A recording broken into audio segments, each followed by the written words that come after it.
once I see it, I can...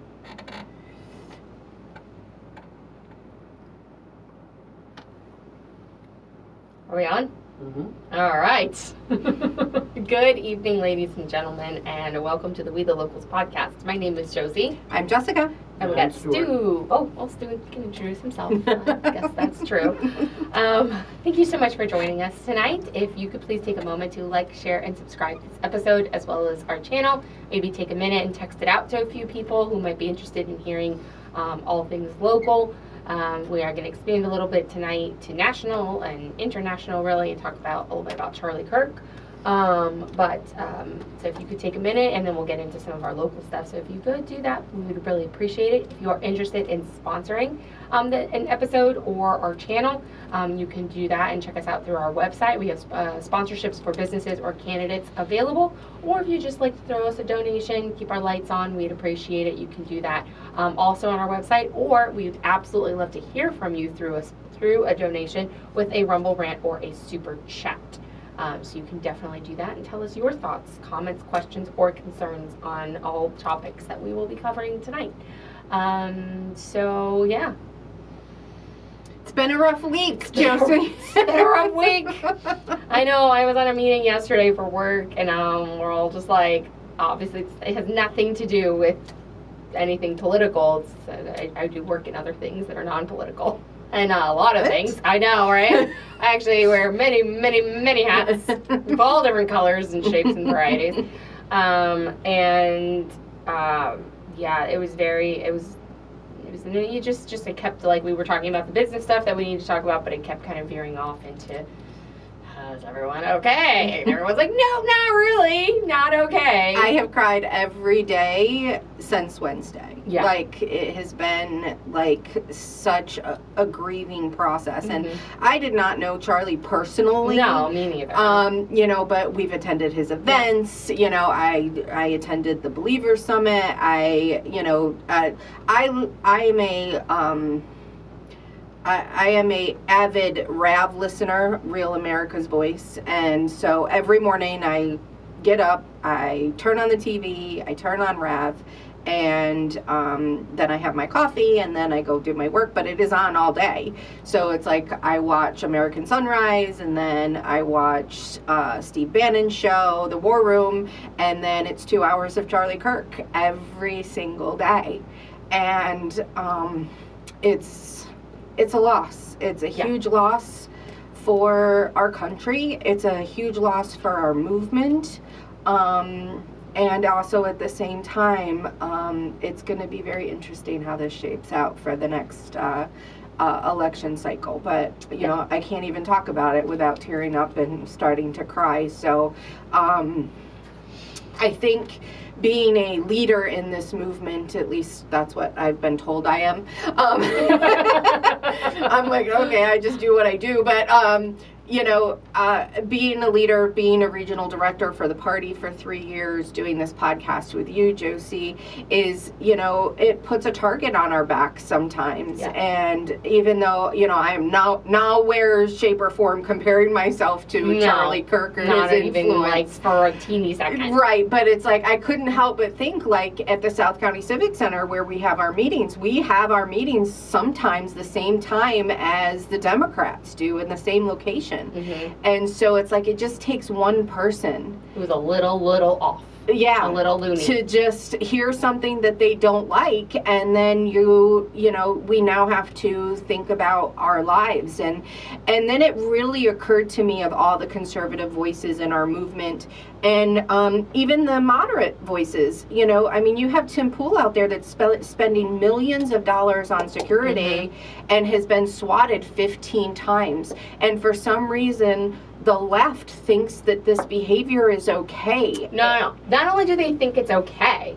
they're telling us to cool it down. Yeah. Oh, cooler heads. Everyone needs to dial it back. What's the phrase? What's the phrase they keep using? Dial it back, cool it down, tone it down. It needs to be toned down. Yeah, Well, tell Donald Trump to tone down the rhetoric, tone it down. I have cried a lot. Mm-hmm. I will again, I'm sure, but I'm right now in anger. I'm pissed. I'm all pissed. I'm all of it. So I'm probably just gonna get a little ranty tonight. And I mean, the thing is that this has such an effect. You know, it's like, here we go. You assassinate Charlie Kirk, and then what? And now we're seeing all of this, and then what? Well, Jimmy Kimmel got fired. Yes. So that's a win. Yes. We'll take that. Educators and administrators and stuff all over the country are getting fired. But that's the Trump people going after Jimmy Kimmel. Aww. Boo freaking who? To the left, it had nothing to do with that. He was doing a shitty job and couldn't even. Boo freaking who? And Stu, you need to push your own beep button. Stu controls the beep button, and whenever I say anything naughty, he beeps me out, but he does not beeping his own self out. I'm sorry, shit is not as bad. You'll beep it out if I say it. I could have said something else. I know. Yeah, You that's said true. that a couple weeks ago. I know. I did. I try not to. So it's a heartbreaking loss. Yeah. I mean, the thing of it is that love him or hate him, he was an amazing, and this is what I loved about him, and this is what I took from him, is the strategic mind of politics. Yes. And so it's like he was able to work behind the scenes and collaborate and create these coalitions, with different people. And in my mind, Charlie Kirk was always more moderate than he was, to right. And so what do you mean? He was a right-wing extremist. Don't you know that? I know. I mean, a racist and a right-wing extremist and a bigot. According to Edwin Ferguson, he's a racist. Who's a sitting school board member of Palm Beach County School District, stated that he's a racist. Bigot. And he compared him to Hitler. Yep. In a school board meeting. In a school board meeting, in a public setting, on public freaking record. If DeSantis doesn't remove him, I'm going to be ticked. He needs to go. I don't care. You know what? This is what everyone says. Oh, but see, they're going to use, you can't say this because then when they're in power, they'll use it against you. They already freaking have. Exactly. They have been beating us. They have been hunting us. They have been arresting us. They have been harassing us. They have been canceling us. They have been doing this for 10 freaking years. Yep. Okay? You know what? They've already done it. If they get an iota of power back, then they'll do the same thing. They'll do this and worse. We need to. What did Daniel Zapata say? Take the sword and freaking use it. Freaking use the sword. You don't get to sit on a school board and try to be in a nonpartisan role. By the way, you're supposed to be a non-political job. And you take a stance, one of the most political stances that you could possibly take in celebrating the murder of an innocent man. That didn't wield a gun. He didn't do anything wrong. All he did was spoke words that somebody else didn't like. And he was murdered for it. And this man sits up there and has the audacity to compare him to Hitler. Yeah. But we're the problems, folks. We're the ones that aren't toning it down. Guess what? Screw your toning down. Yeah. I'm done. I agree. I don't know. I don't know where this is gonna go, because most of our audience all our audience knows that we are very much like, let's reach out the olive branch, let's try to find things that we agree on. If you think that this man should have died for what he said, I do not want to work with you. I do not want to vote with you. I do not want to partner with you. If you think an innocent man died, we are not the same people. That's right. Exactly. And we are not. No. And I think that was the thing. I'm so naive, and I always think the best of people, because that's just the world I want to live in. Because that's what we think about ourselves. It's like we're all flawed. Charlie was flawed. I'm flawed. We're all flawed. We're all flawed humans. Yeah. And it's like to hold somebody at such a high standard, and then to see him assassinated in front of the world. Yeah. And then to criticize. That video will never leave my mind. Never. Ever. Never. It's imprinted in my brain. I dream about it. I wake up. I'm like, every time I turn around, I'm like, oh my gosh, she's gone. I can't believe that this. Like, I go through this. I have like my own Groundhog Day moment where it's like I relive that moment. And we happened to be in Costco of all places when I got a text from a very good friend of mine who is very who knows people that are very close to Charlie's team.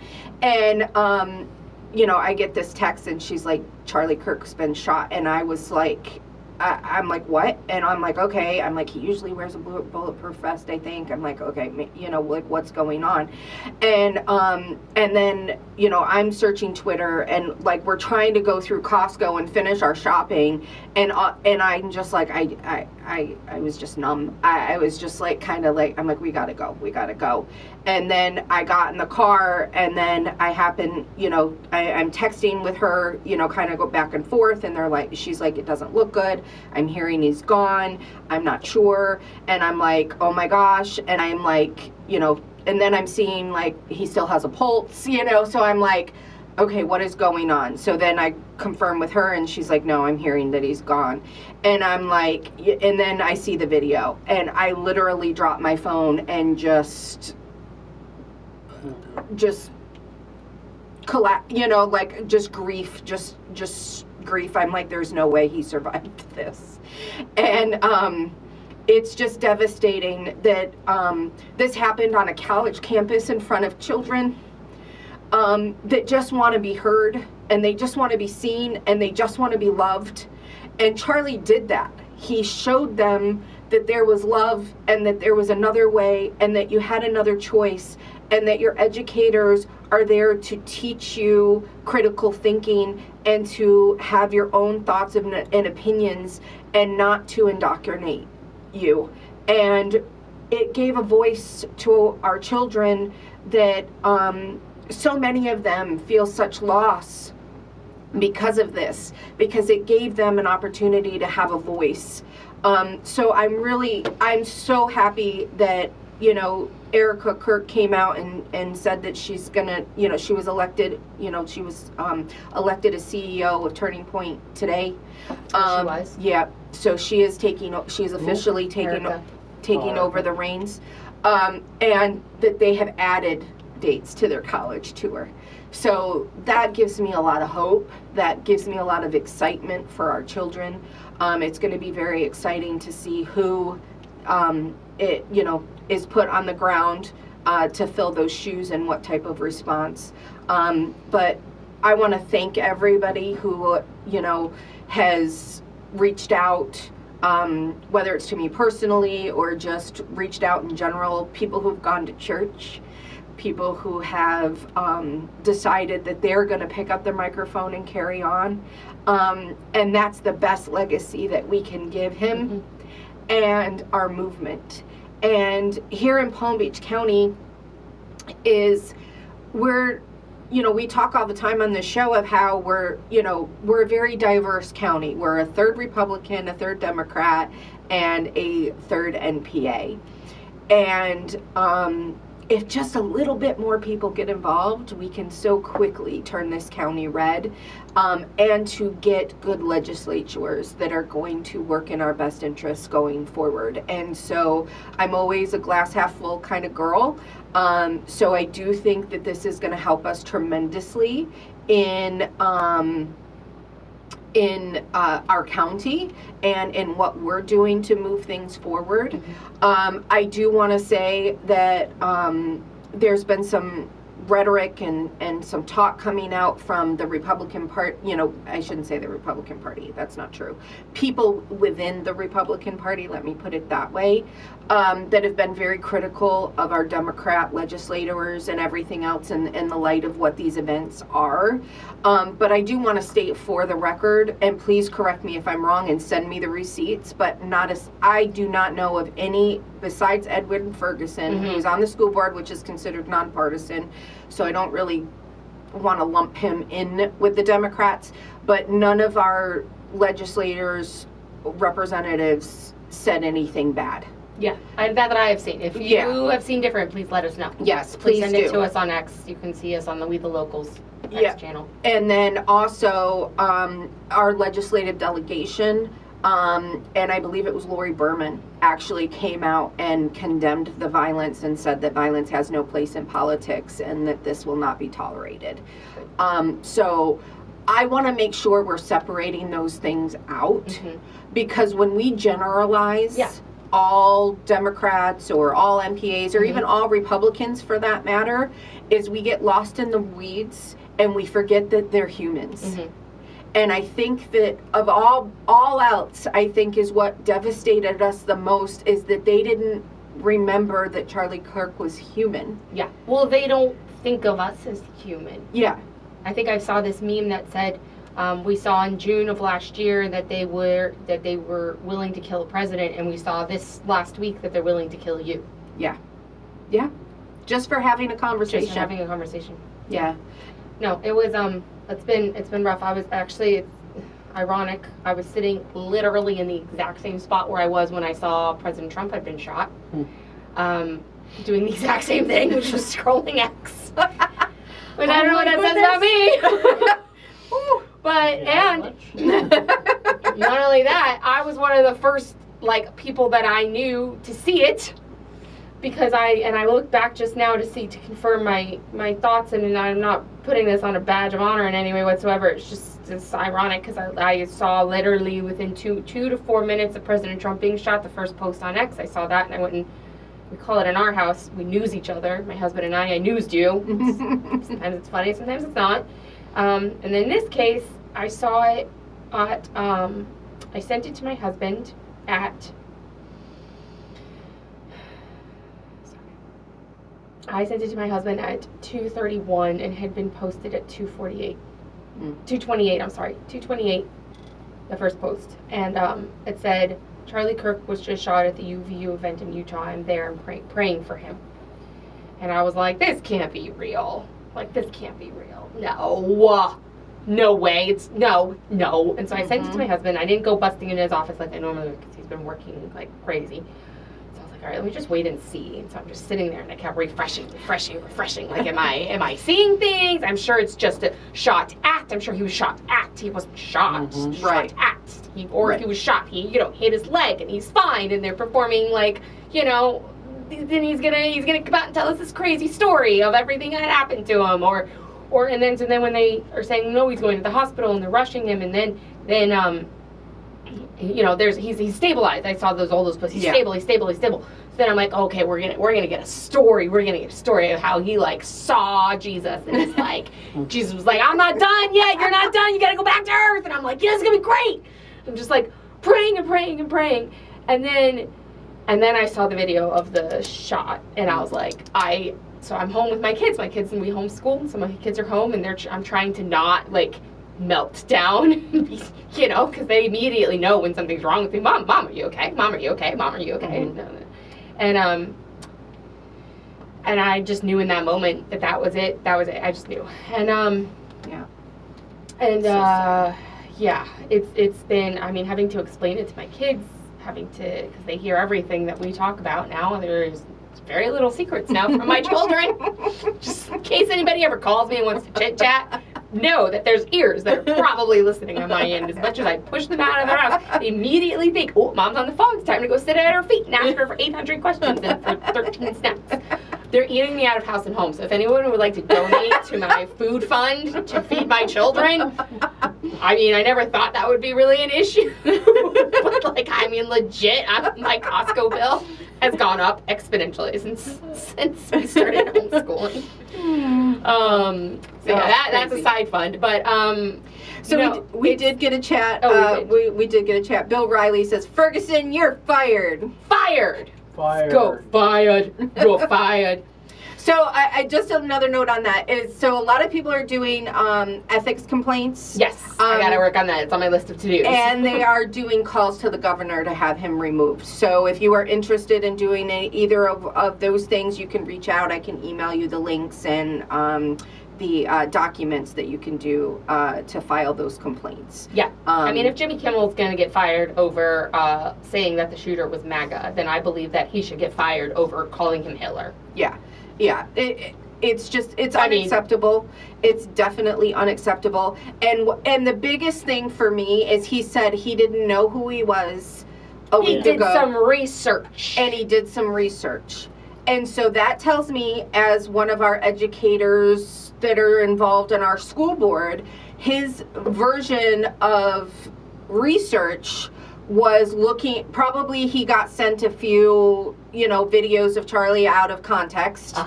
And then he took that as gospel instead of actually doing his own research or reaching out to Republicans going, I need to know, some more information. He decided, based on a couple clips that he watched, that then he had enough education and knowledge to be able to call him a racist. On the public record! Racist. I mean, this wasn't even like a personal tweet or anything like that. This was literally on the dais in public record. Yeah, with actually no research. Shame.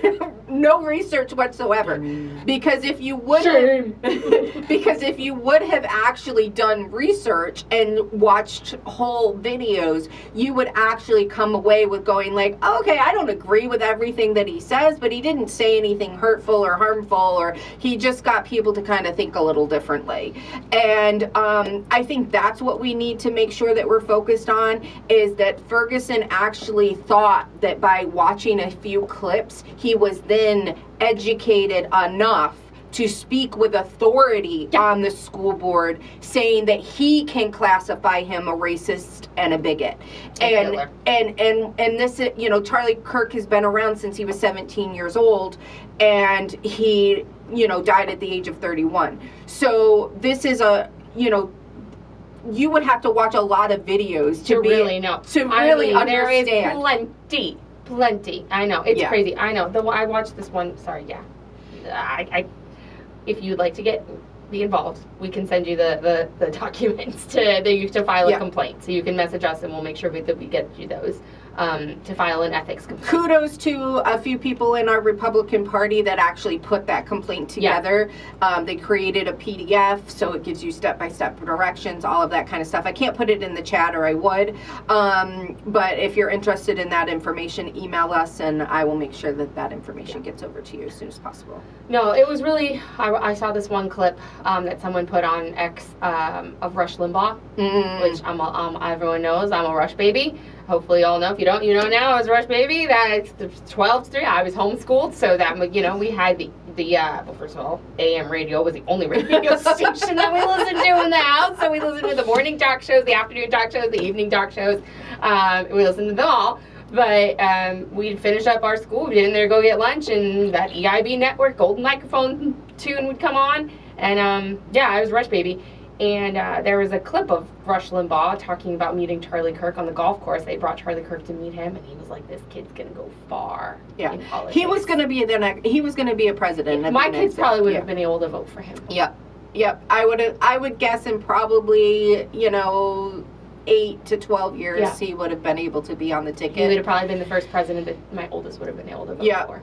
And that would have been, absolutely phenomenal. He would have united this country in a way that we wouldn't, I think J.D. Vance has the ability to do that, and given the fact that he is very gung-ho in carrying on Charlie's legacy. So I'm going to be very interested to see what happens from J.D. Vance going forward.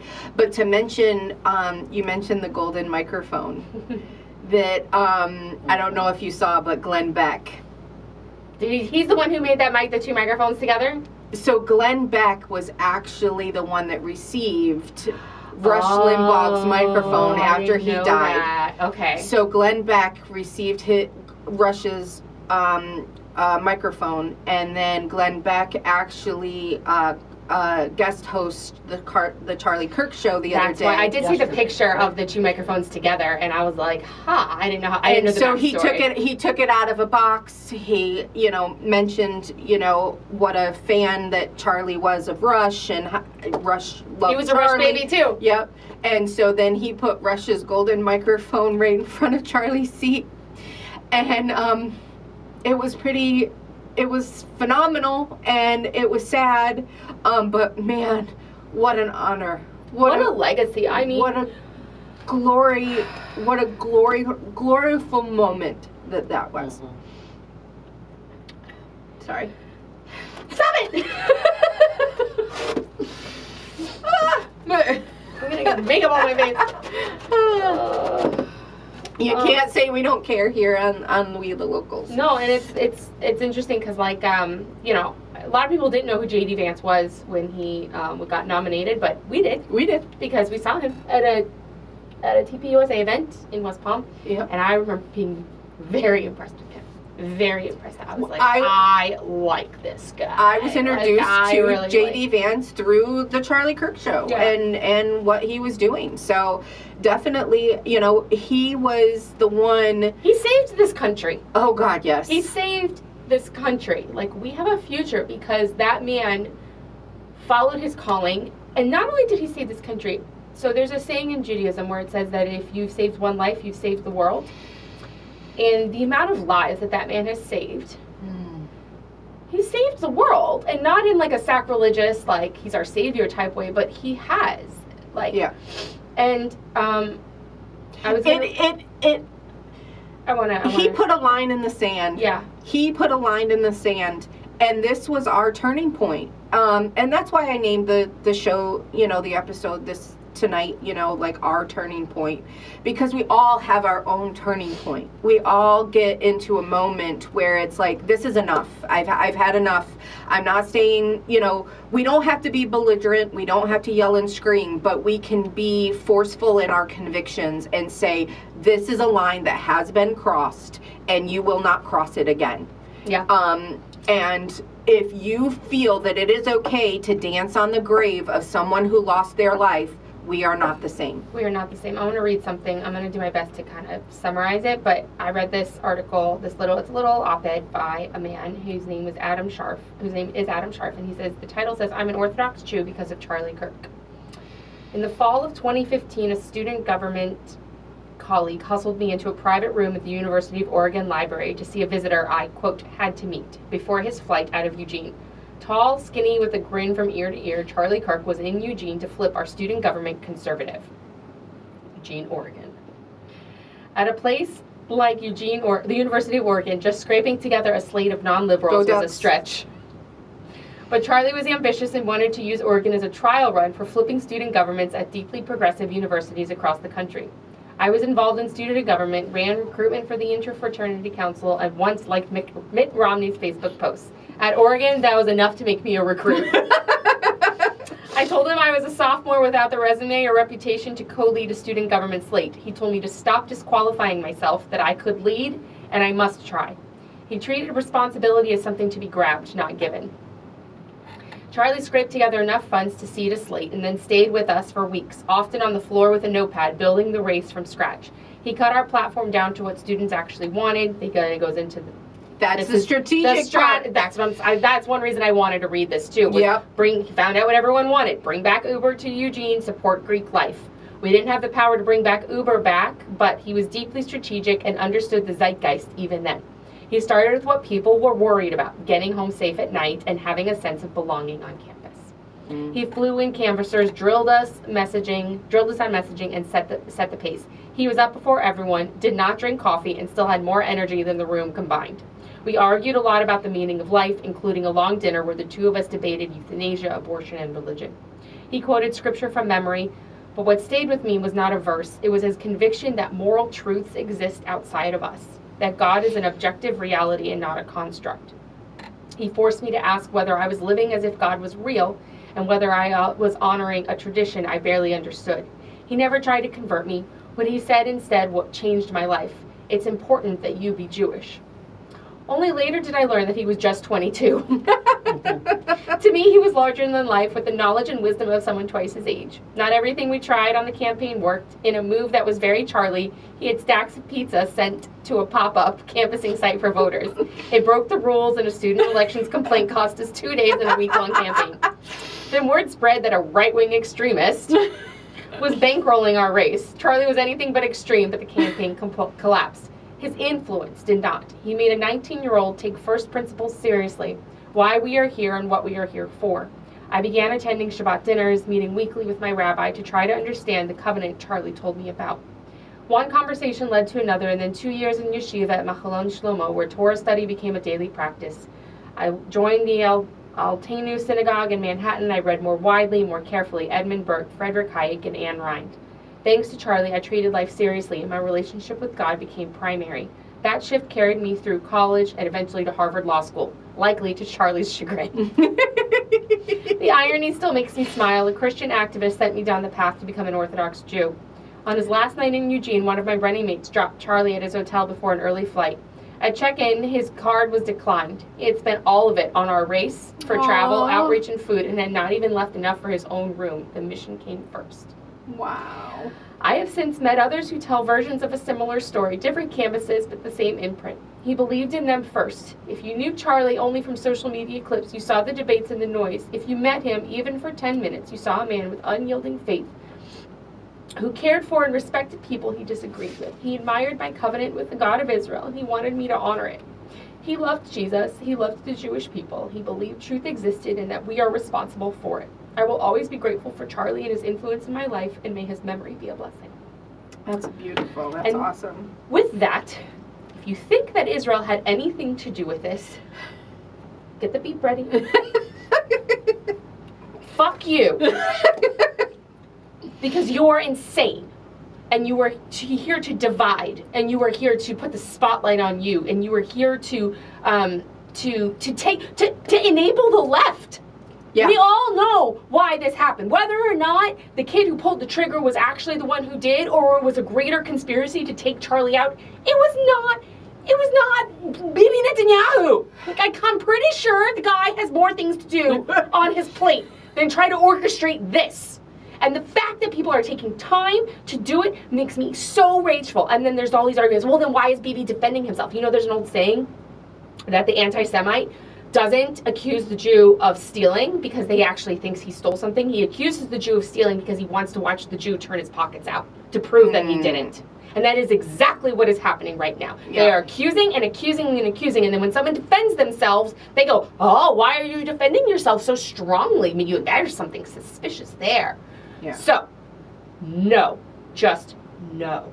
Just don't let it divide us. And anything that is dividing us when in a time where we have the massive opportunity to unite and actually freaking save our country and actually do something good, that means you know it is not right. You know it is not true. Through Christian and Judeo principles is how we can do it. And we do it as brothers and sisters in arms with the armor of God. And we do not allow religion to separate us. This is an opportunity for us to really hone in on what we want our country to be highlighted for, what makes us good, and, you know, the rhetoric and all of that kind of stuff. And I've seen it, you know, like I've seen it on the right here lately. And it's very frustrating and it's very sad because Charlie wouldn't have wanted that. If anybody had watched Charlie, this is definitely something that he would not have agreed with. And that's what tells me that these people's motivation is not pure.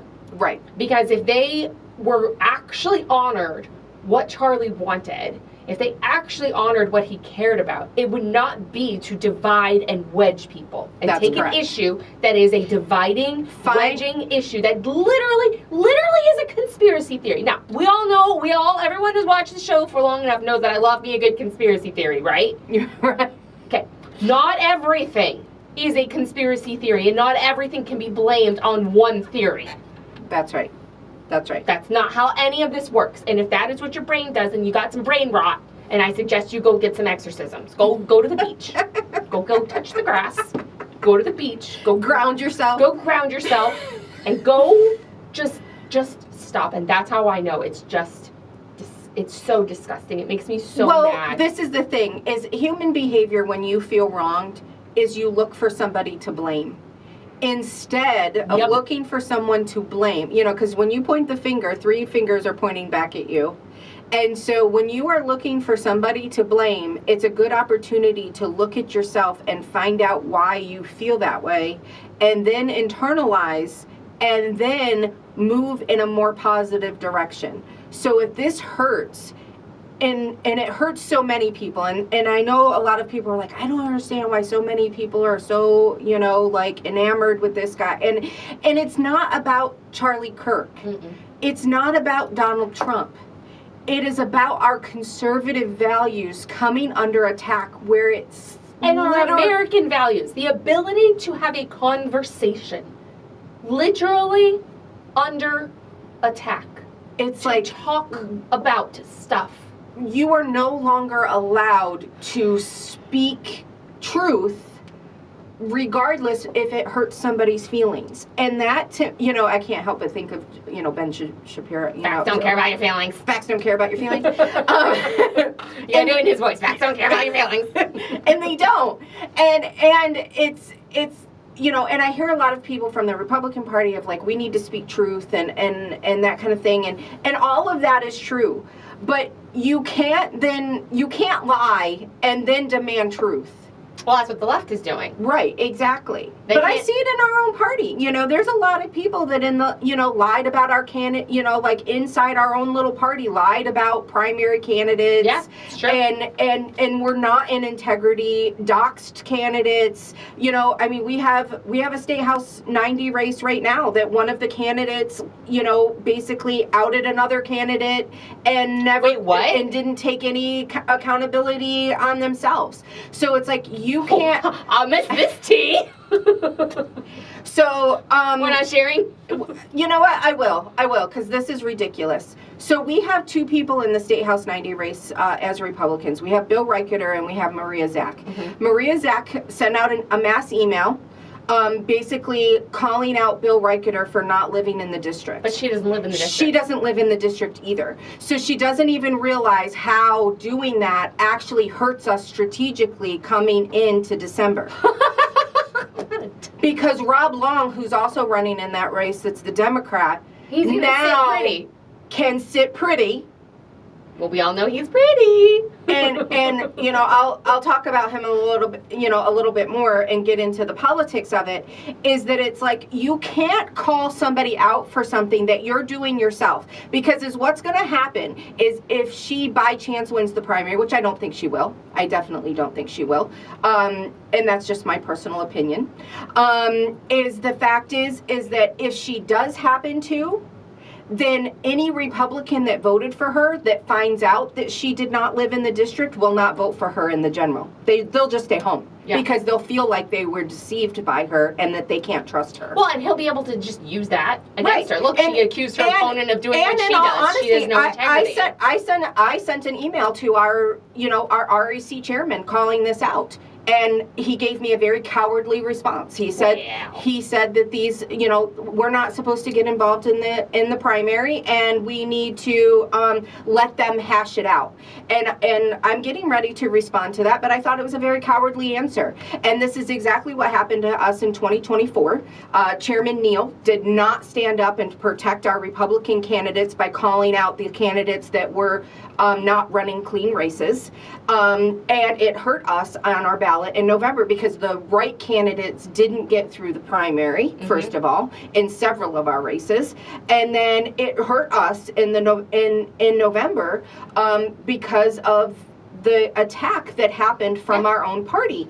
And then you can't unite in November just because you want them to. You can't yell, you can't lie, you can't dox people, you can't say things that aren't true and then expect them to be your best friend and help you win. Just because you have an R in front of your name. Yeah, and it doesn't work that way. Mm-mm. And so it's not until we actually start having a strategic mind and understanding of our voter base and working on the issues to be able to reach our voters where they are. It is not voters' jobs to come to us. We wish it was. I mean, technically it is because it's their self-governance. They should come to the candidates and ask questions and things of that nature. But that's just not how it happens. Not how it works, right. And so we have to meet our voters where they are. Yeah.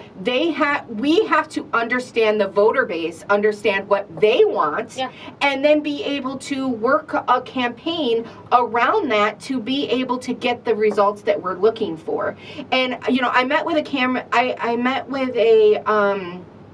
a candidate today, actually, and was very clear about this. I'm like, you have to find out what the issues are in your district. Just like I just read for the student government, what do people care about? Because those are the things that are going to get people's attention. You know, so like if you're running for school board, like you should be focusing on the budget. That's going to be like, oh, somebody cares about the budget. Like, I want to pay attention to that. You know, like, what is our curriculum? How much money is going to administrative costs? These are things that will, you know, like that's reaching the voters where they are and being able to understand. And this is something that I have been complaining about with our Republican Party since I joined, is that nobody wants to actually understand the human component. And you know, maybe this is something Charlie understood. He did. And this is something I learned from Charlie. And being a life coach is that understanding the people, understanding the human element, and what you need to do to not manipulate them, because that's most of our politicians want to manipulate voters. Maria Zack, by putting out that email, tried to manipulate voters to get them to vote for her. That is going to fail miserably, because it's out of discourse, and it's not out of genuineness. It's out of deceit. And that energy will not put you forward. It just won't. And so when you look at, you know, actually understanding and earning the vote of the people, and this is something, you know, Donald Trump really does, you know, Charlie was, like, you have to earn the vote of the people. You have to show them why you are the better choice. Why you deserve their trust. Because when we vote for someone, we entrust them with the job that we are electing them to do. And if they don't do a good job at it, you remove them from office.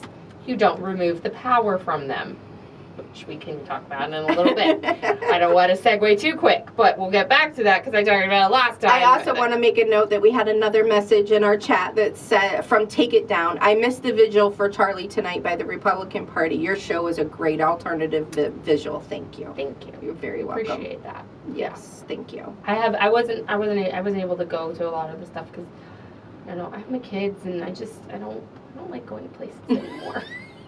If I have to put on a bra and shoes, it's a bad day. Well, they need interrupts. Like we're really trying to get on a personal level. We're trying to get on a regimented, not regimented, but somewhat of a schedule, so we can all, like, everybody's happier when we have a flow to our lives. It doesn't mean that we don't do other things. It's just I did find out about a vigil that was actually very close to my house, and had I known earlier, I probably would have gone. But I literally found out they're like, it's starting in 2 minutes, and I was like, I've got 3 burners on and the oven on. Like, I'll send me pictures. But yeah, so thank you for saying that. We appreciate it. Yeah, and I'm sure that we will talk about Charlie a lot and his influence. Because I didn't listen to his podcast every day, but I would have been listening very regularly to his to all of the videos from the schools. And just listening to him articulate his answers to some of these questions has made me a better conversationalist and debater, and be like, and then I tweeted this. I don't have a very large following, so I didn't expect it to go anywhere, but I, as a mother, I would love to hear from Charlie's mother someday. Not now. Now is not the time, but I would love to hear from her someday to say, this is what I did. Because what's the secret sauce, Mom? What do I do? Right. What do I do to make not so that my kids go to the extreme that he did, and the level of accomplishment at such a young age, but so that they leave a legacy like that. And his legacy was his faith. Yeah. And his faith and his courage, and that's what he wanted, and that's what he left, and that's what I want my kids to strive for. That's what I want to strive for. I want him to be remembered as the happy warrior. He will be. Yeah. It's just like when, like, before you even, I mean, obviously you knew I was going to say something about Charlie Kirk, but the tall, skinny guy grinning from ear to ear, ready to, like, eat pizza on the floor and strategize about how to take over the University of Oregon. Like, who is this? Like, who is this man? And the happy warrior. The happy warrior. I saw a post today that said, a picture of a baby, a newborn, that the mom was going to get an abortion and she saw him talk at a campus and chose not to, and the baby was born. Oh, that's a life that he saved. Yeah. And that's my point. And I'm sorry, I'm going to start crying again. He was able to articulate our values to where they made sense. Where you were like, yeah, I believe that. I'm not scared to say that about myself. He gave us all courage. Like, just so much courage to just walk out. And he never took credit himself. It was always everybody else. It was like, oh, you put on a great event. We have a great team. Oh, you did this. You know, like, Trump's a great president. You know, like, J.D. Vance was the great candidate. My wife is amazing. She's a great mother. Like, all of it. Yeah. So it's, you know, and being a life coach and you know, hundreds of clients I've seen over the years, and you know, I don't practice so much anymore, but you know, when you see that light in somebody's eyes, when you are able to get them to understand a little bit more about themselves, it is like having a car window up and then all of a sudden it just come down. Mm-hmm. You see somebody in such clarity and such love and such light when they have that epiphany, mm-hmm. when they have that moment of like, oh goodness, I can see, like, if I just change my behavior, if I make a different choice, everything could change. Mm-hmm. All of these burdens that I have on my life can change if I just learn a little bit more about myself. And that's what I loved about Charlie, is he was so self-reflective, mm-hmm. and he didn't, and he was confident in who he was. You could call him anything, you could say anything, smile and nod, and he'd be like, okay, all right, cool, all right. But he never internalized it. Those of us that live in guilt and shame, and I'm, you know, that's me. I live in guilt and shame in a lot of areas of my life because I had a rough life, and so, you know, when somebody calls you a name, you're like, well, maybe that's true, and I don't know it. You know, like, you start to doubt, you start to shame, and he would never do that. He would just be like, okay, you seem nice. Yeah. You seem nice. You seem pleasant. Are you married? If not, I can see why. He did say that. That was amazing. And it would just make their heads explode. Oh my gosh. And, you know, and I would, you know, I'm like, oh, you must be a nice person to have a relationship with. And not for nothing, you know, when we were at the voting booth, you know, over the last few years, the last couple cycles, you know, like, I've gotten flipped off. I just wave now. You know, like, it's hi. Like, I've been called names. You should be ashamed of yourself, you know, like, how dare you, you know, and I'm just kind of like, oh, okay, whatever. Sure. You know, but now it's like, what's to say, you know, is that okay? You know, like, I'm thinking of that. Like, I remember last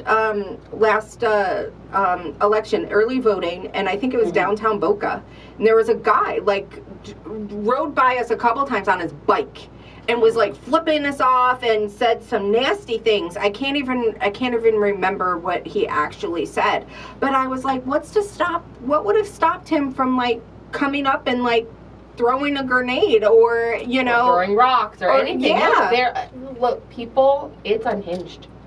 People are unhinged now. It's like, if you are a product of the left, you are indoctrinated.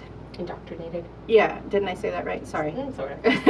You are indoctrinated. Yeah, there you go. You know, and I just encourage people to just self-reflect. You know, if you lost a race, or if your side isn't winning, self-reflect. Yeah, self-reflect, and also, if you're celebrating the death of an innocent man who is married and has a couple children, and you are celebrating his demise in front of the entire world, self-reflect. If you're calling him a racist and a bigot and Hitler, I have a message for you. Self-reflect. Maybe go, what am I doing? What's my problem? Yeah. I'm the type of person, I mean, and this is from my training and my education of being a life coach and helping others through traumatic experiences, is that it's like, if I don't like what's going on around me, what am I doing that can create a different result? Yeah. You know, it's like, I never, you know, like, and again, there goes into that guilt and shame part. You know, I'm not a narcissist or anything. It's really about, you know, like, oh, I didn't like the way that felt. So how can I examine, like, where what is that? What are the facts? Yeah, what is that? What is that coming from? Because they don't care about how you feel. Right. It's like. Sorry, I had to bring it back full circle. So it's just very. We are at a turning point, and we get to look at how we and. We get to be louder. We get to be bolder. We're not going away. You're not going to shut us up. This is, you know, this is the hill we're all going to die on, and that's okay, because that's the way that it should be. We should be, you know, making sure that we're not celebrating death, you know. And I think Charlie, above all else, loved life. Yes, he loved life. He loved his life. You know, he knew how special his life was, and he never once took it for granted. You could tell by everybody that spoke to him, all of the stories, he never took his life for granted, and he knew he was a target. He knew that he, you know, that something could happen to him at any time.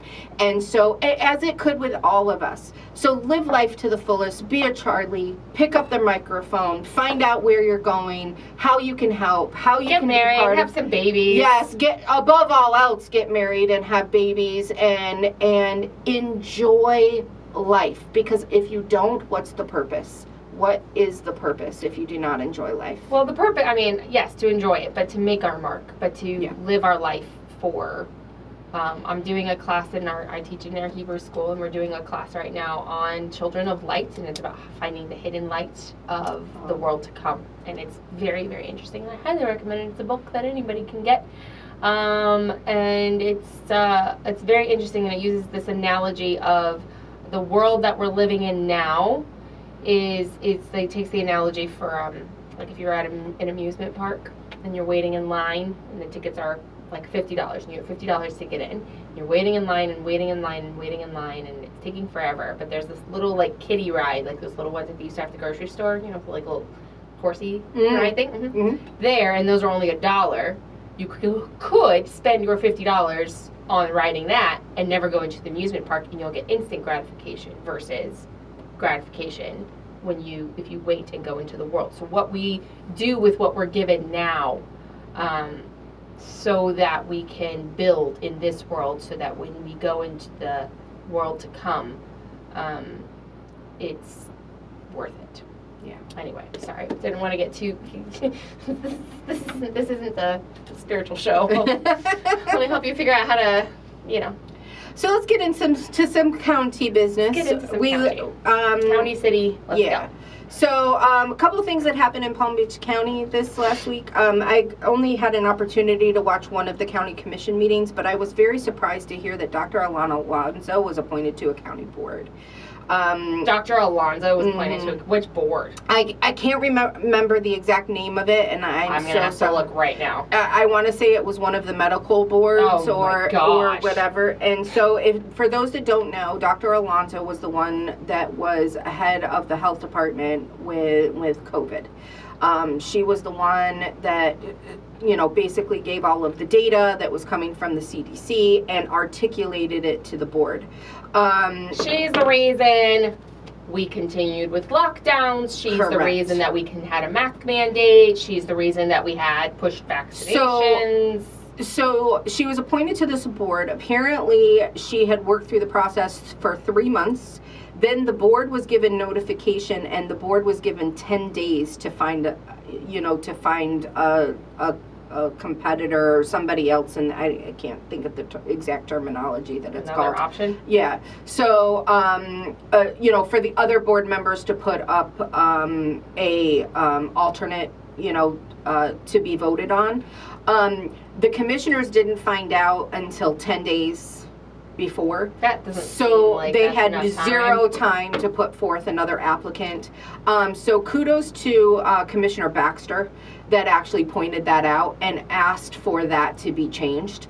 If the applicant has 3 months basically, then you only give the commissioners 10 days to do an alternate applicant, is that's really not helpful. And And that's not good systems. correct. And so they are looking at that process. New administrator Abruzzo said that he saw how it was flawed, and that they're going to be looking at a way to be able to do that differently.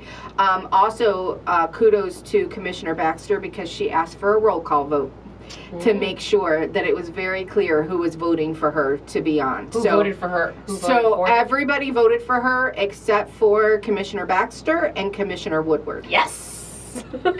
So our 2 Republicans actually remember COVID. They remember, and they both got elected in 22. Yeah. So that was the next election after COVID, and so they stood true to what they were like. This isn't happening again. So and like I said, Commissioner Baxter was very adamant of, I would have put forth a somebody else. So if we're going to vote on this, I want a roll call vote to make it very clear. But there's 3 Republicans on it. Yeah, but she voted no. Maria Marino voted yes. Voted yes. Well, yes. Maria Marino has pretty much voted with that board multiple times when it came to COVID stuff. She never she never tried to bring down any lockdowns. She never tried to stop any mask mandates. She never tried to push back against any vaccine rollouts or pushes, or using millions of dollars in county resources to shove it all down our throats. She never once pushed back on it, which is why I really don't care for her all that much as a commissioner. Right. It Sorry. really disappointed me. She ran unopposed last time, but it is. Yeah, but you know what? Oh no, because they're going to reserve that for the people who we get to vote for. We'll get into that another time. I don't think that's tonight's conversation. I think I'm already rageful and ranty. I don't know that we should go on to that one. So the next thing is County Attorney Denise Kaufman has retired. Said that she's going to retire. Kind of had a feeling after Virginia, the administrator. It's going to cause yeah. So that was very interesting. So if you're interested in applying to be the county attorney, there are some definite qualifications that need to be done. You have to be an attorney. Yeah. You have to be part of the Florida board. There's a couple other requirements that they had on there. But they are accepting applications through, I think it's October 17th, if I'm not mistaken. I think they put it out 30 days. I knew I should have been an attorney. So that's another great opportunity to get a Republican voice. Not that I'm not an attorney. For the record. I wanted to be on my bat mitzvah speech when I was 13 or whatever it was. Everybody told me when I was young I should be an attorney. No. My plan was because you're supposed to, one of the prompts to write your speech. This is what you want to be when you grow up. Well, I wanted to be a constitutional attorney and overturn Roe versus Wade. Oh. And I said that. My dad's like super liberal family. Well, you're just like sitting there staring at me. I'm like 13, right? I'm like, it's the most awkward time of life. It's the late 90s. The fashion was not good for anyone. And I'm up there with my turquoise dress and my turquoise dyed shoes. And I'm like, I'm going to overturn Roe versus Wade. Anyway. Oh, that's I didn't become an attorney, but maybe I should have. Right. No, we'd much rather have you here. Yeah, right. Yeah. So there's were a couple big things coming out of the county. I was going to kind of go over budgets and stuff, but a few of our cities and municipalities haven't finished their budgets yet. So I think we'll wait until next week. But I do want to, next month. I, kind of spoke about, the State House 90 race, and Delray Beach did vote to raise their millage rate. Yeah. And then there was a big talk about in Delray, and I'm just going to touch briefly on this so people know, is that he wanted to go up against FDOT for painting Rob over. Yes, yeah. Rob Long over the Pride mural, the Pride intersection in downtown Delray. This was a hill that, he wanted to start litigation. We all wonder why. So there's rumors. There's rumors. So I mean, not that there's anything wrong with it. Yeah. So it's fine. But I just like saying I just found it very interesting that this is the thing that he wanted to spend city resources and money on, and he was willing to raise the millage so that they could, I think it ended up being like over $100, a resident is what they would roughly see per year as far as the increase. So not huge, but if you're living on a fixed income, an extra $100 a year is an extra $100 a year. So it's like this. So this was his thought process. This is what he thought was okay. So if you are living in the city of Delray Beach and you are in State House 90, I highly suggest you researching your candidates, especially after the primary, and consider voting for the Republican, because this guy clearly does not care about the actual fiscal responsibility that he's been in charge of, and he just think that it's okay. Well, we'll just get more money from the taxpayers. That's fine, to be able to make sure we don't lose services. So it's not about reining in spending, taking a look at things like Mayor Carney had suggested, rolling back a little bit, or at least keeping it the same. I know I spoke about that a previous episode, so go back and watch that. He was very astute. He was very political. He did a great job when the millage came, when it came to vote on. He made a substitute amendment to make it clear that they had an opportunity to keep it the same, but yet they voted to increase. And so the reasons why that they voted to increase was different across the commissioners. But Rob Long's was very, just very flippant almost with people's money. Yeah, like he's happy to spend your money. Yeah, exactly. And so if he's willing to do that, in his city council, he's definitely going to be willing to do that in the state house. And given the fact that he is a Democrat, he will have zero power when it comes to the state house. Yeah, he won't be able to bring appropriations or do anything unless he reaches across the aisle, which he might. We don't know what he'll do when he gets up, if he gets up there, but it's less likely. His negotiation skills are to be desired, because if you watch him on the city commission, he's not really good at being able to articulate his points to be able to get people onto his side. So just consider that, think about that, and be sure that you're paying attention to these things. So the primary is at the end of the month, right? It's September 30th is the primary. So you're in election season now for that. Yep. And then I almost said the final. The general final will be December 9th. That's right. Yep. So, So, and there is an independent in that race as well. Yes. So that could throw a wrench in some works too. Yep. Depending on what happens, what shakes out with the Republican primary. Yes, exactly. Because people take their toys and go home. They might be like, well, I won't vote for the Democrat, and I don't like the Republican who won, so I'll just take the independent. Yep. Like, how bad can they be? Right. Because they know how bad Rob Long is, so. Right, and if they don't like whichever Republican gets the nominee, if it's one that they didn't like. Yep, it's going to be very interesting. It's going to be a huge shakeup.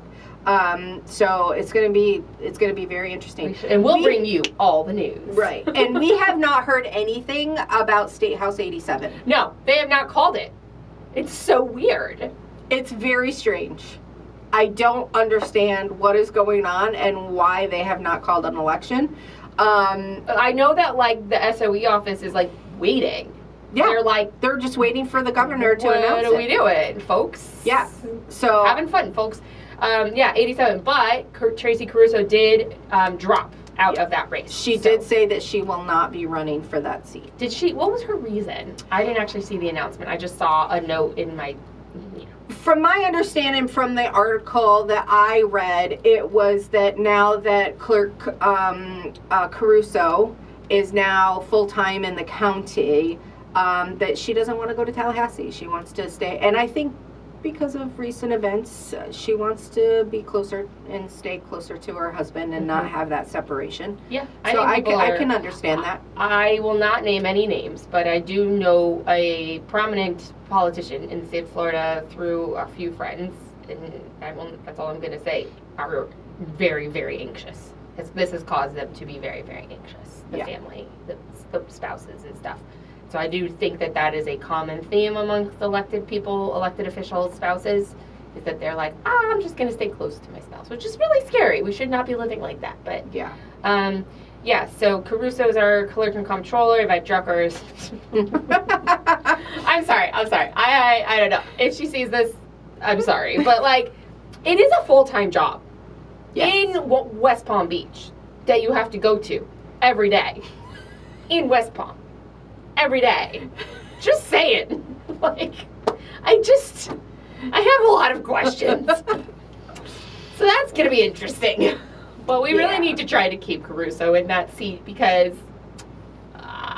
yeah. Yeah. So, let's talk about Boca. Speaking of a tracker. So just one more thing about the county before I know I went to State House 87 and now I'm going back, so keep up, folks. Yeah, we're going like this today, guys, and I'm also yawning a lot. I'm sorry. So we did find out that the average vendor gets paid in 5 to 7 days from the county, so that was actually great news to hear. And how that the average what? We pay our vendors an average between 5 and 7 days within the county.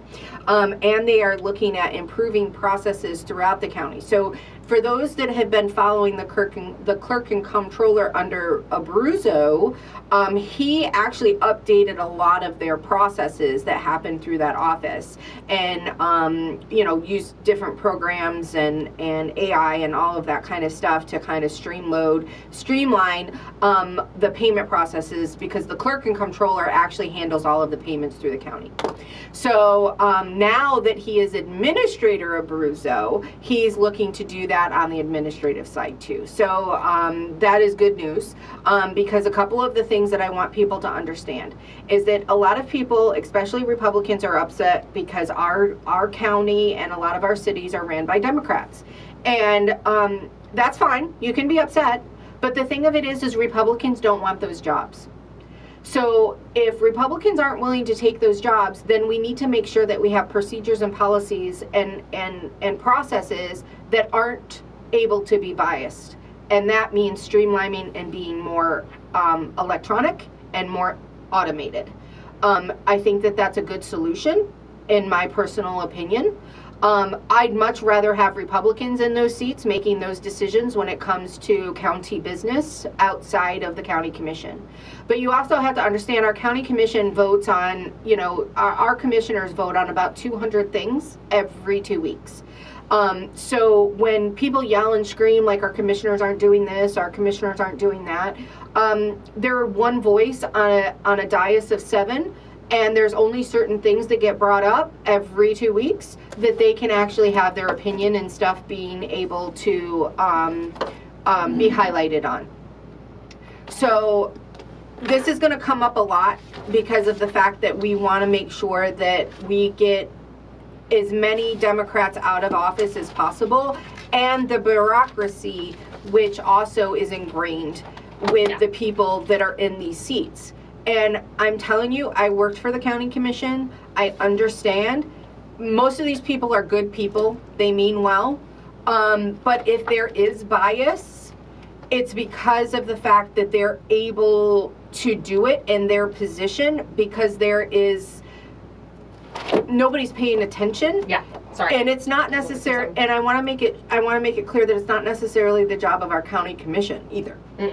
So it's like, the more automated that we get, I think helps us, because as I said, Republicans don't want these positions, and it's because they don't pay well.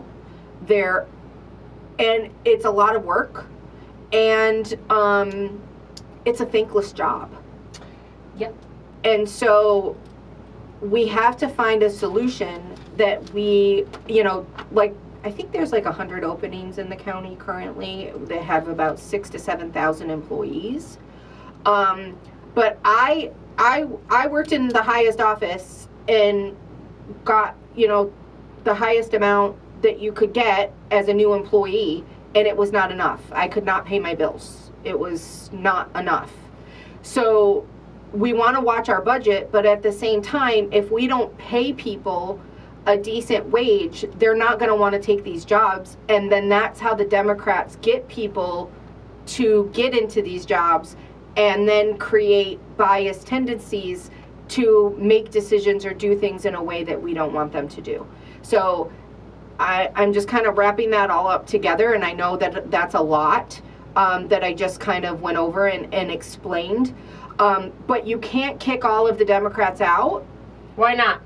Because I'm just kidding. Who's going to run the county? I know. You know, like who's going to run in these positions? Who's going to do these jobs in our cities? And you know, I mean, people get upset that, you know, our city council wants a raise. You know, it's like, okay, you have to pay people if you want them to do a good job. Yeah. And to take these jobs. Like, just think about that. If you want to, if we want to replace people and keep this bias thing from happening and bad decisions being made, then we have to make sure that we're putting people in those positions and we're paying them enough to be able to survive here. Yeah. Because that is not what's happening, and that's why we're in the situation that we're in. And this is, you know, love her or hate her, but Virginia for the last 4 or 5 years was pushing for that 6% increase. And yes, it benefited her too. I'm not saying that it didn't. It benefited the commission as well. But also at the same time is that it still hasn't gotten our county employees to a livable wage here in Palm Beach County. I know. I think it's hard for people to hear that because nobody else got a 6% raise. Like, people in the private sector are not getting raises. Right. So, and I get it. Why do they, like, so there's a thing. So I just got an piece of information, that's why I was looking in the book, that Lauren Book, you remember her? Yes. She's apparently back on the radar, and she has filed to run for state senate for 2028 because she has been termed out, and that's the next time she's eligible to run. Wow. For what seat? 37. So I know so Senator Pizzo currently holds 37, and she previously represented 35. So I'm putting the word out right now. That woman should not be anywhere near our state government. Okay? That's interesting. She, yeah. So if anybody would like to move to and run in District 37, now's your chance. Wow. So where's the map of that? I don't know. That's what I was looking at. I realized this is Palm Beach County only. Yeah. So if you want to look it up, I mean, it's Pizzo's, so it's Abby's. Oh yeah, it's Abby's, so it's west. Okay. It's east. It's east, like Lighthouse Point and down the coast there. You said Senate, right? Senate, yeah, state Senate. So let's see. When was 37? Pizzo? You said? Yeah. So Pizzo was currently Pizzo was reelected just last year, so he would be terming out. He'd be termed out. So yeah, so that's fun. That's interesting. Yeah. She no. So it's the whole east side of Broward. Yeah. And a little sliver of Miami-Dade east. So it goes out to the ocean. So funny when it does that.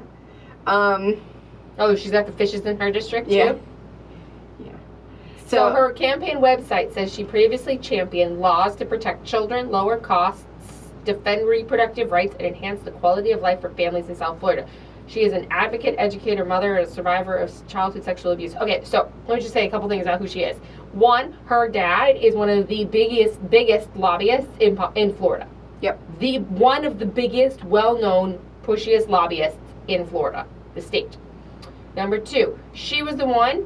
Actually, we have her to thank for getting me involved politically in Florida because she filed in the legislative session in 2020, right before COVID, to remove religious exemptions for vaccinations. And that's what got me involved. Yep. That's what got me ready to go. So literally, as soon as COVID rolled in, I was all hot and ready to go. But it's a bunch of moms, and that's how we got here. But yeah, so we kind of have, so thank you, Lauren Book, for getting me into this world. No, she should not be, that is not protecting children, that is just giving a blank check to the pharmaceutical companies. But anyway, so that popped up on my thing. I wasn't planning to talk about that, but that popped up during our show. Well, I'm sure, here we go. Interesting. All right, so Boca stuff. I had the opportunity to host an event, help co-host an event for Fran Nokolis, who's running for mayor in the city of Boca. Because a lot of people have a lot of questions about the downtown and all these things and blah, blah, blah. I very much enjoyed hearing her speak. I think she has a lot of passion about the city. She cares a lot about it. The first thing that she said was, I do not plan to seek higher office. I'm not leaving Boca. This is where I want to be. Oh, this is I where love I want to serve. I'm not looking to leave to go somewhere else for the next best thing. Because as we all know, her opponent has run, this is his 6th campaign in 9 years. And he's lived in Boca for 9 years. And he keeps resigning from council. To run for other things. So, there's that. Fran has not resigned. She's served her full 3 years. I would put that on a flyer and just send it to everybody. I believe that she will. I believe that she will. She is hardcore fundraising right now, and I think it's to do just that. And not only that, but he lies like a rug. And he says things like he doesn't support the downtown development, but he supported the largest development option. He receives campaign donations from them. So who's to say that, let's say we vote this all down, he's not like, let's go back to it when nobody's paying attention anymore. And then he becomes mayor, and then he'll resign to run for Congress or something. No, I still think he has his eyes set on governor. That's my guess. He has a long way to go if that's going to No, I know. I don't disagree. But I think that's why he keeps trying to walk that middle of the ground. Like I said, the minute that he has an opportunity to run for Congress, he will. He may run for Congress before he runs for governor. It's possible. I don't know, though. Congress is very competitive for us. Like, because of our district. Unless they redistrict. I was just If they redistrict it, then yes, I can see that. And I'm still hearing people are going to be running and jumping into CD22. I'm still hearing that people are going to run in and join CD23. Have we heard anything else about redistricting? There was like all that yabber jabber jammer about a month ago, and then there's been nothing. It's been all quiet on the I know DeSantis has really been pushing, like, 2026, we will have a referendum on property tax. He is heck bent on making sure that happens. That is his main thing right now. Yeah, that's the one. That's what he wants his legacy to when he leaves. You know, I have a feeling it's because he doesn't own property and he wants to and doesn't want to pay taxes. So once he gets done with the governor's office, he doesn't want to pay for property tax. He's like, I don't want to do this. Well, so I don't blame him. I don't either. I mean, nobody wants to pay property taxes, but we do want the police to pick up when we call 911. So I don't know how we're going to figure that one out. So it's very interesting. A lot of the committee assignments and stuff came out this last week or the week before. I should have brought that. Actually, hold on one second, because I might have it. Have a cappuccino. I might have it in an email. They are looking at getting. They have a committee, so they're working it through committees of getting property taxes. I want to say... If they do, Palm Beach County Days is going to be lit. Like lit. Can't wait. Oh my gosh. Good grief. Yeah, so while you're finding that, I'll keep yammering on about stuff. So yeah, Fran I think was great. I'm hoping that we can, once I want to kind of wait until after the qualifying is over for that, so we really know who the players are in the playing field in Boca, and then I'd love to have her on as a guest, so stay tuned for that. So she can talk directly to you all. She went through, and she's so smart. She just recalled all of the things. Boom, boom, boom. This is what happened. We were approached by this developer, and this is why we thought about it, and this is what needs to be done.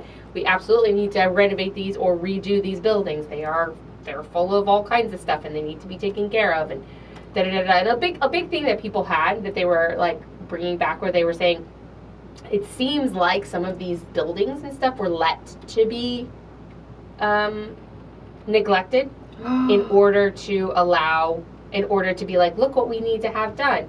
And so a lot of people pushed back with her with that, which I find interesting. I don't fully disagree with that thought process, but I also don't really, government buildings are not known to be very nice buildings to be in. It's not like they're and some dude at this event was like, oh, well, when you go to Savannah, the downtown, blah, blah, and someone rightly pointed out, they were like, Savannah was established in 1780 or whatever it was.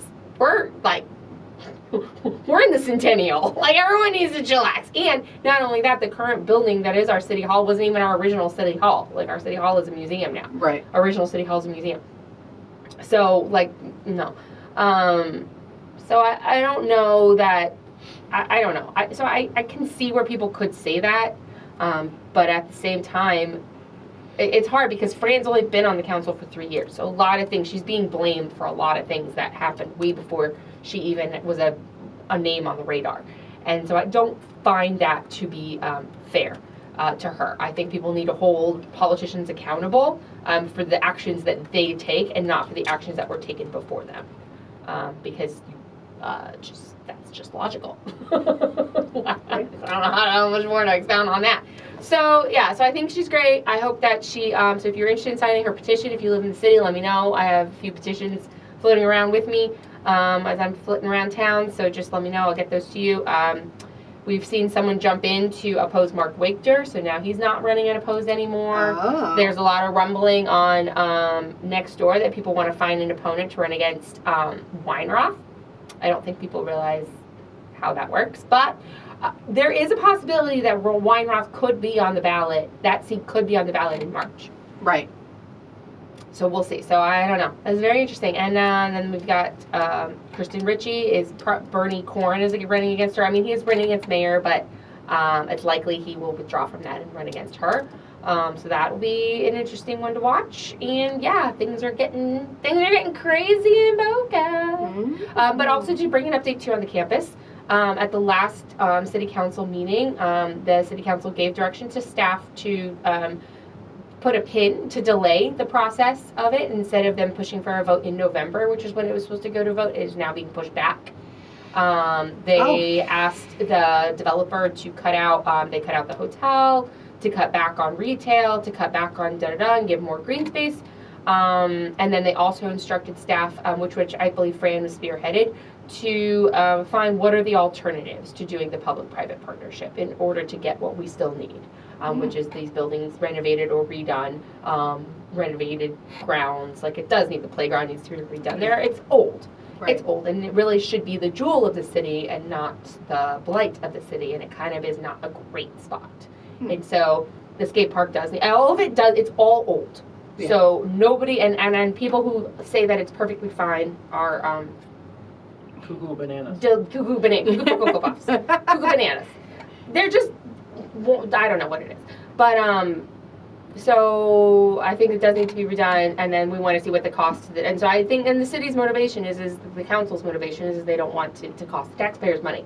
So they're looking for ways so that they don't have to raise taxes, because that's taboo in Boca. So, yeah, that's it. Our budget will be passed. They did cut $6 million from our budget this year. Oh. Mm-hmm. So our CFO is doing a great job. That's another thing Fran said. They were able to cut $6 million from the discretionary spending. So they're cutting our budget back, which is unheard of in today's day and age. So, well, that, $6 million to go towards the building. I don't really count Singer as a Republican so much, but, Mark and Fran, even Yvette, I think, is pretty fiscal responsible sometimes. Yeah. So, Mark is very, very, he's very, very financially and fiscally aware and wise. He's very smart. Yeah. I don't understand a lot of things. So somebody, I need a thesaurus when he talks sometimes. Somebody like Mark would definitely go through the budget and see where we could. Yeah, I could definitely see him. He's probably with his red pen. I have a red pen tonight because I snagged my pen from correcting my kids' work because it was the only one I could find, and I was like, that's what he does. He probably red lines. Yeah. He's like, fix it. He went through there with his fine-tooth comb, and he was like, we can make some changes. And they did, yeah. Good for him. Cutting $6 million from the budget. I will report back and let you guys know what the beach pass price is.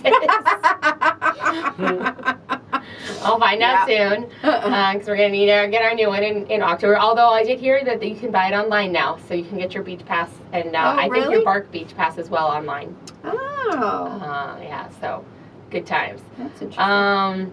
But yeah, that's all what I've got on Boca. They do have enough signatures for it to go to on the ballot to people to vote on the downtown.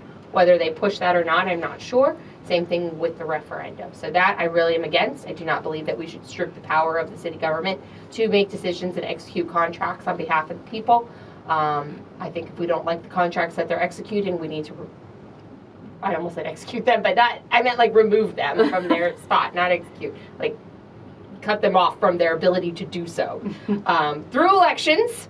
Yes. Gosh, words are not coming out right. We fight at the ballot box. We fight at the ballot box. So I do believe that should be the case. I do not think we should strip them of their power, of their ability to do that. So I am very much against that. I got a survey today asking me about how I feel about the Save Boca things. I'm pretty sure it's from the city of Boca. I got that too. Did you get it? You don't live in Boca anymore. They don't know that. Well, they need. Oh, that's bad. You guys need to get your data up to date. Right? Gosh, guys. They didn't update. No, you need to go see Roe. That's right. Fix it. Stop spending my money. So committees, I just want back to committees. I just want to highlight. So on the budget committee, Lawrence McClure is the chair, but a couple key Republicans that are on the budget committee this year: John Snyder, Kaylee Tuck, and it's probably two of the most that we would actually, like Palm Beach County people. The Agricultural and Natural Resources Subcommittee, John Snyder is the chair, and Meg Weinberger is on that. So that's good. And then I want to put, let's see if I can find another one. Oh, the Higher Education Budget Subcommittee. Peggy Gossett-Seidman is vice chair of that committee. We're still trying to get her on as a guest, guys. We have been trying to do that for like a year. She's so busy. She's either not in town when we have an opening, or she is in town, but we are already booked. Or her dance card gets filled. Yeah, her dance card is very full. So we're gonna try to get her on, hopefully before the next session starts. We'll see. And I'm trying to see if there's anything else here that I should make a. No, I think that's probably, that's a couple highlights of, I want to say I could have swore that, the Commerce Committee, James Buchanan is the chair, but Peggy Gossett-Seidman is on the committee, so that's good. And then, Economic Infrastructure Subcommittee is Chip LaMarca. Is the chair of that. So that's good. So a few, and the Housing, Agricultural, and Tourism Subcommittee, you have Michelle Salzman as the chair, so that's good. She's Broward, right? Is she Broward or Miami? Miami. There's only one from Broward, and it's Chip LaMarca. That's right. And then the vice chair is Peggy Gossett-Seidman. She's really busy. Yeah, and then you have Kaylee Tuck is on that committee as well. So a couple big committees that have a lot of say. And things are some local voices that are good voices for us. So those are all good things as far as I'm concerned. So it's going to be very interesting to see how the 2026 session comes into play. So everybody got their committee assignments. They're starting to do, they'll start to do meetings and start to get to work. So hopefully we can get things done in the next legislative session, and then we'll be able to really. Palm Beach County Days is going to be exciting. Palm Beach County Days. So it'll be in January, right? Yeah. Yeah. So can't wait mark for your that. calendar. Tallahassee. Yeah. January. Brr. Oh my God, I'm going to have to bring my coat. So bad. Oh man. It froze. Not last year, but the year before. It was so cold. It was so cold. I remember. Oh my God. That. Yeah. Oh, I was sick. I wasn't there, but I remember hearing about how cold it was from everyone else. Afterward, I was sick for weeks afterwards. It was so bad. It was the sickest I ever had been in my life. So bad. Not fun. No, not fun at all. So what else? That's pretty much all I got, I think. Yeah, I know. It's been it's like a crazy news week. but also not so much locally. Like, those are all the things locally, but I feel like the national things that are just taking the spotlight. I mean, there's a lot going on nationally, and since we don't really focus a lot on that. And I think it's good to note that, yes, there's a lot of things going on nationally. You know, like we're going to move into, you know, budget for, you know, the federal government and all of that kind of stuff. So that's coming up. So there's going to be a lot of highlight of federal stuff in the next few months. It's really important to separate federal from local and not to federalize our local offices. Don't make your local representatives, unless they're in Congress, but don't make your local representation in charge of or responsible for federal issues. Yeah. It's very important that you understand who does what and how those powers are separated, and how important it is to have them separated. And we don't want those lines blurred. We don't want our state senate or our state representative getting necessarily into federal issues. We want to make sure that they're protecting the state against the federal government. That's their job. Their job is to be kind of the armored guard against federal overreach and that kind of thing. We want to make sure, especially, you're going to hear a lot of talk about, you know, what's going on, and Trump's a dictator, and blah blah blah and blah blah, this, don't care, and all of this kind of stuff. Blah blah blah, don't care. And it's just very important to make sure that we are not federalizing our local offices. I can't stress that enough. Clear, you know, what is it? Clear minds. Clear eyes, let's play. I'm just kidding. I think I just botched the quote. I'm sorry. I couldn't resist. Clear eyes, open heart. That's what it is. You know, like it's just really important to just see clearly, to think, ask questions. It's okay to not know. And then what questions? Yeah. Because, oh my gosh, I get into it with the Save Boca people at the library. Did I tell you this? No. Story? Oh my gosh. Okay. So, and I did not try to. I was literally there to ask. I was not there to do anything. I was there to go to the library with my kids. And so we had a friend inside. So I sent the kids inside to go see their friend. And I was like, I have a question. And I said, I have a concern about I said, I signed the petition in the beginning, at the very beginning. I was like one of the, the very beginning. And I kind of read through it, but it didn't really click what it was doing. I said, so now I'm really concerned because there's a lot of things. There's a lot of contracts, nonprofits, and things like school, like Blue Lake Elementary, that the city executes. And if this passes, we're basically taking away their ability to execute contracts on behalf of people.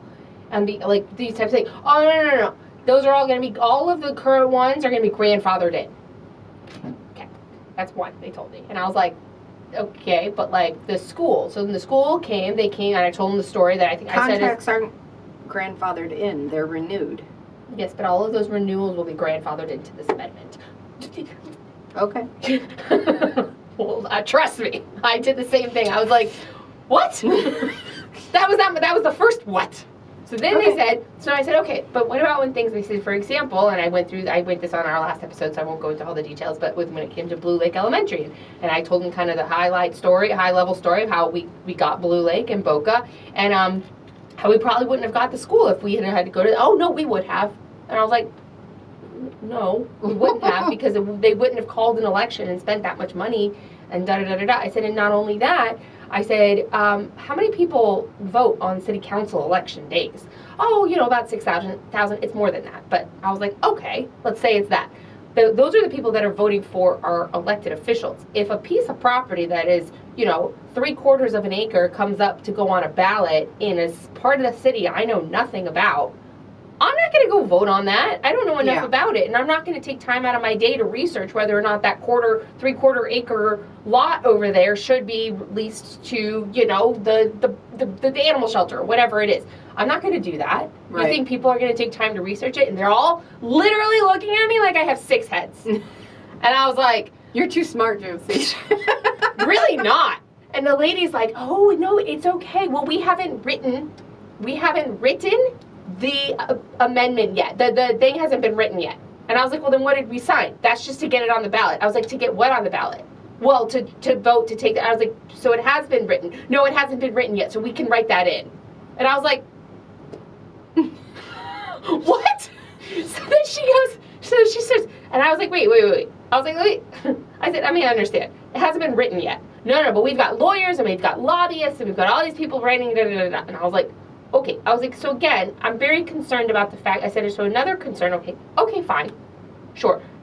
I don't know enough about, like, how the legalities of the verbiage, if it can be changed or not. So I didn't want to argue too much with it, but it did sound weird. I was like, then why are we all signing this if it's not what's going to be on the ballot?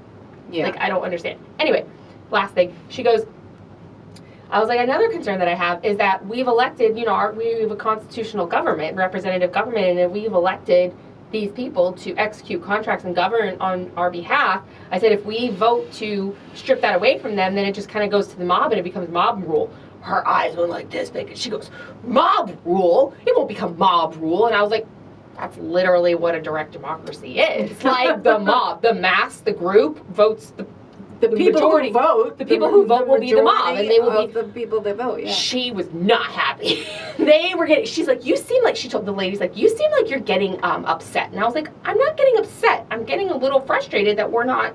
That you're thinking this through. I was like, we need to be non-emotional, reactive to this. And they're like, well, the downtown. I'm like, I don't disagree with you on that. I think the downtown should be stopped, but we can do one without doing the other. Like, we're going, and oh my gosh, you would have thought that I was like, I don't know. It was bizarre. I was like, I have to go. I'm going to go now. My kids are inside. I'm going to go inside now. And I was just like, oh my gosh. And then like, when I left, I was like, please don't still be outside. Please don't stay outside. So yeah, that was fun. I love when people get involved, but it's like you have to educate yourself. If you're going to be the person who's requesting people to sign petitions, you need to be able to explain and articulate and push back and have some like conversation. And not for nothing, this is exactly what the state representative, what happened in the state this last session when they talked about making sure that qualified petition gatherers actually were educated and knew how to do it. Yeah. Because to avoid things like this. It was nuts. I was like, so we have lawyers and lobbyists and blah, blah, blah, blah. Well, I'm like, oh, well, okay then.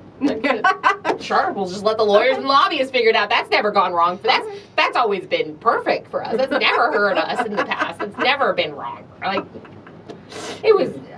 I kept saying we need to not be emotional and we need to ask the and then what question. What happens if we pass this? How could this hurt us? I'm telling you, you would have thought that I had like a horn grown out of my head. Like they were just looking at me. And I was just like, gee, this is too much. Did you give them the podcast card and say you need me? I should have.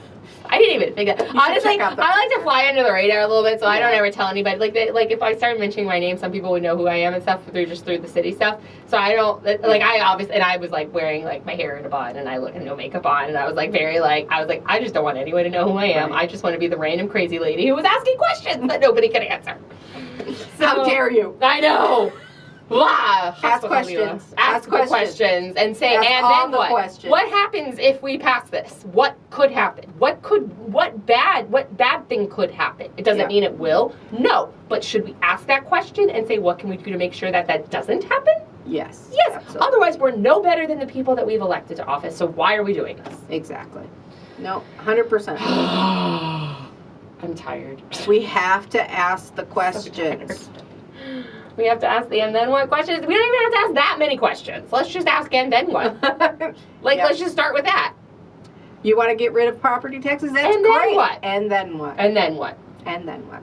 Exactly. If you have a great answer, let's go. Yeah. I'm not saying, and I think people also confuse, and this is again going back to bringing it back home to Charlie. One of the things I loved about Charlie is that he would also like help people hone their questions. He was like, okay, so what's your question? And like we need to ask, like to hone how we're asking things and not be afraid to ask things. I think people are afraid to ask questions because they think it means that you're being argumentative. Yeah.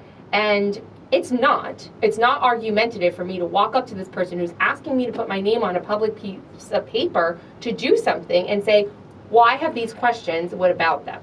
And them to get upset at me for asking these questions. Yeah. I probably wasn't the calmest person ever either. Everyone who knows me knows I can get intense, obviously, and get a little. No. But I really was. I was like, I'm not trying to. But the more they were just like giving me runaround answers and not because she could have said, I don't know. That's a great question, and I would have been like, okay. Right. But she kept giving me bullcrap answers. It is okay to not know the answer. Right, and she kept giving me bullcrap. Oh, that was the other thing. Then she's like, well, you know, since they changed the laws in Boca to allow developers to donate to candidates, it's been da-da-da-da. And I was like, that has always been the case. They've always been allowed to donate to candidates. She's like, no, the law was changed. I said, no, it was not. I ran for office. I know what the laws are when it comes to what donors are able to donate. They're able to donate in the name of their own person and the name of their company up to a certain amount. And they've always been able to do that. Right. For as long as I can remember. Yeah. And she's like, no, they haven't. And I was like, okay, so what you're telling me now is that you know nothing.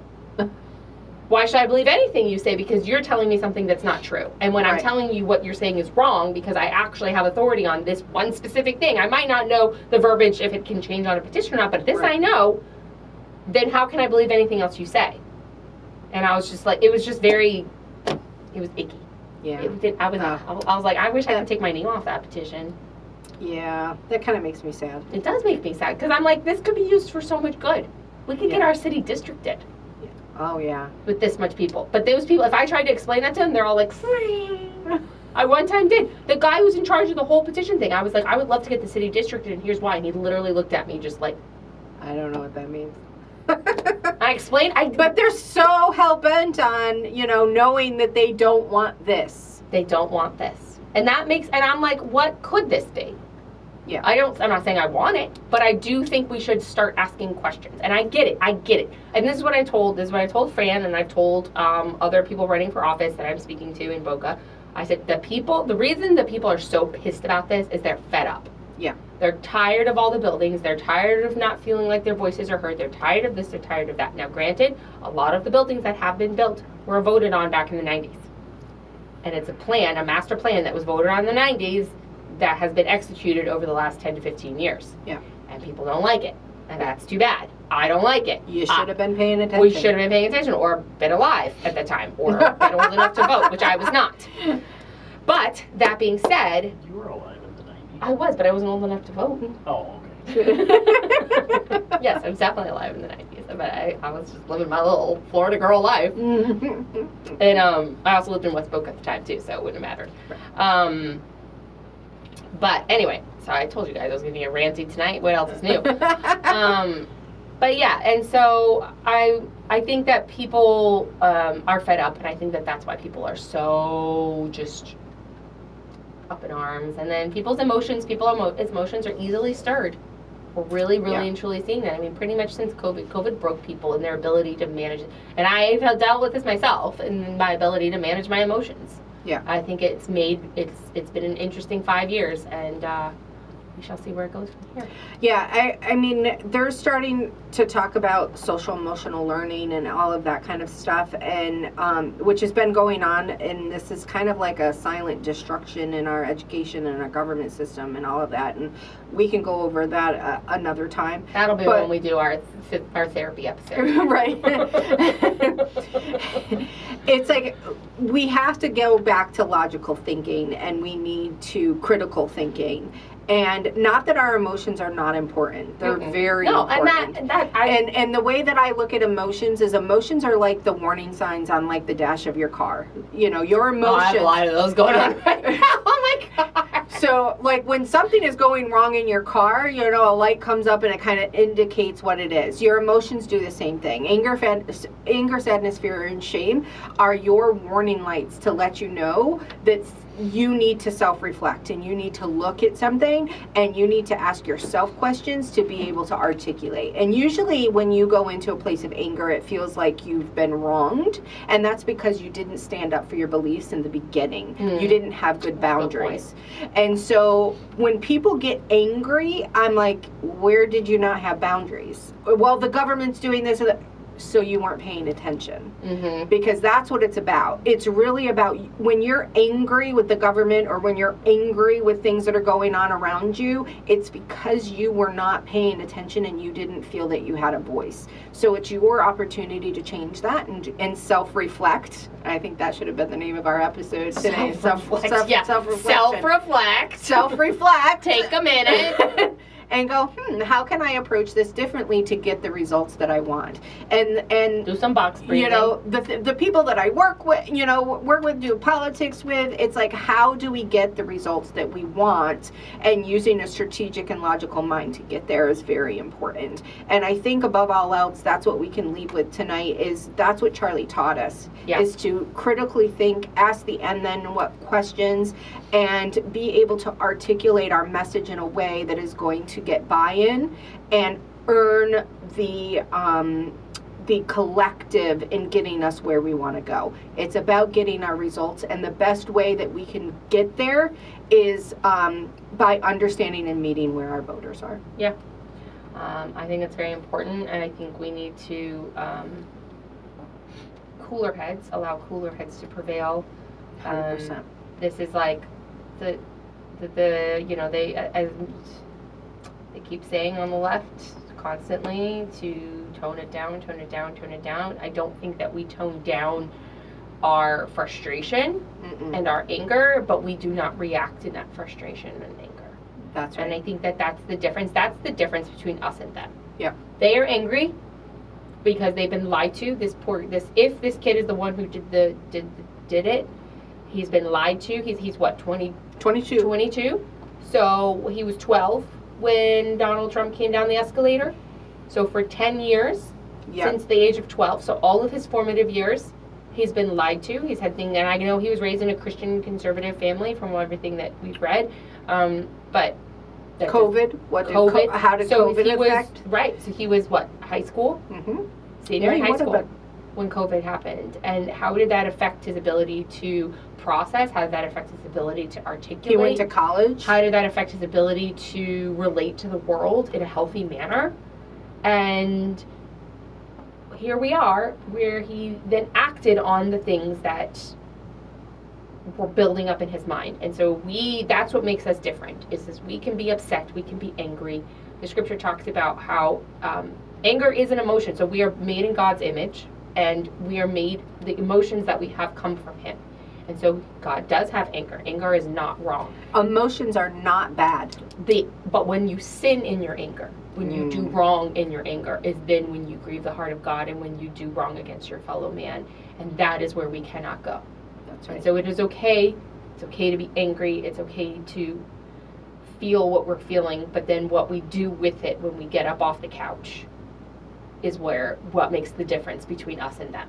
Yeah, 1000%. And that's what I have to say tonight. Awesome. That's all I got. I'm going to go crying.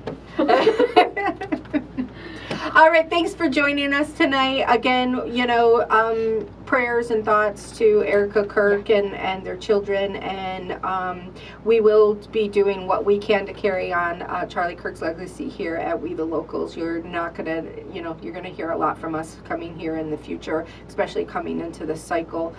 We're gonna go boldly. We're gonna stand in our convictions, and we're gonna win. And be sure to follow us on Instagram. We're We the Locals FL. You can follow us on X at We the Locals. Facebook is We the Locals as well. You can check out our website, WeTheLocalsPodcast.com. You can find out more information about sponsorships and how to donate. Please consider a donation. We have some exciting things in store. We want to be able to do some candidate forums and some debates, and we want to be able to bring all of that to you live, and we need the funding to be able to do that. So any help that you can give us would be greatly appreciated at WeTheLocalsPodcast.com. And if you want to email us, if you have questions about sponsorship, if you want more information about anything that we spoke about tonight, you can email us at WeTheLocalsFL@gmail.com. Have a great night, everybody, and stay local. Bye. Bye.